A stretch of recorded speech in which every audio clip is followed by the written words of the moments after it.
G'day, I'm Dr. Graham Walker from the Centre for the Public Awareness of Science. We're going to do some amazing physics with liquid nitrogen in just a second. And we're going to talk a bit about the physics, but I also wanted to talk about what happens in my head and my heart and your head and your heart when we see science as well. Because science isn't just all about things changing state and liquid nitrogen boiling, it can also make us feel really amazing ways. And do you know what? I am on a crusade to make physics beautiful again. Rainbows, big electrical storms, these are beautiful aesthetic things that nature does. Physics is one way to look at it, but emotions and the way we feel, the aesthetics, that's another way to look at it as well. So we're going to put both those things together in this demo. What I've got here is some liquid nitrogen.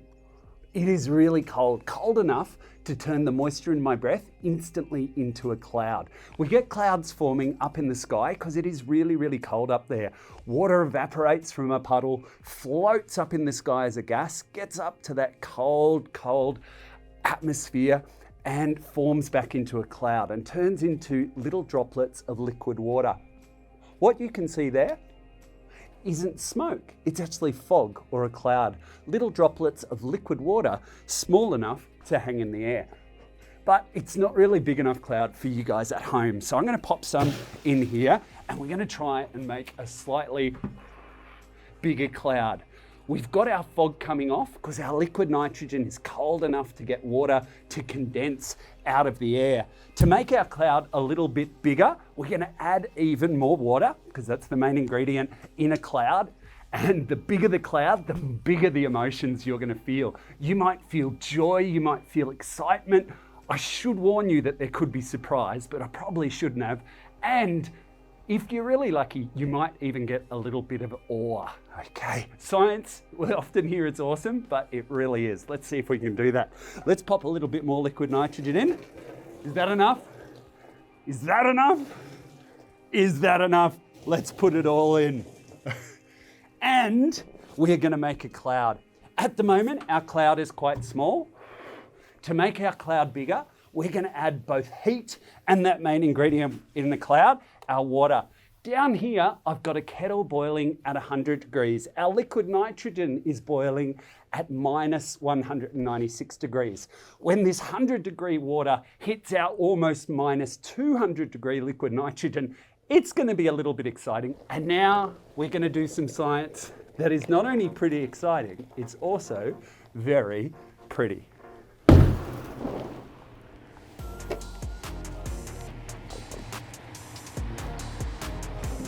This is super, super cold. Beautiful cloud coming out. And it is some amazing physics. Things are changing state. Can still hear the nitrogen boiling away. So much good science going on. But look how pretty it is, okay? Look at these little clouds. I call this the cloud waterfall.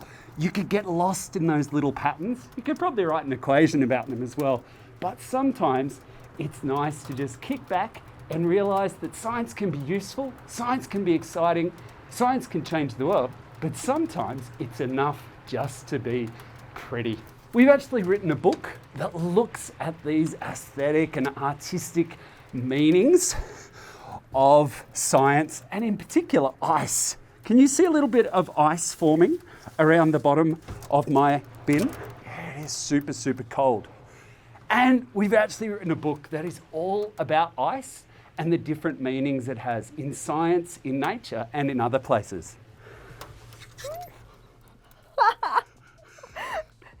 Please, you are more than welcome to enjoy our book, Communicating Ice Through Popular Art and Aesthetics. Graham has published a chapter. There are many more voices from different disciplines, research, practice, art, and science communication. And together we explore the cultural and scientific implications of losing ice in the face of climate change, but also the role of art and popular aesthetics, science demonstrations, and popular formats in really raising awareness about our environmental and ice urgencies.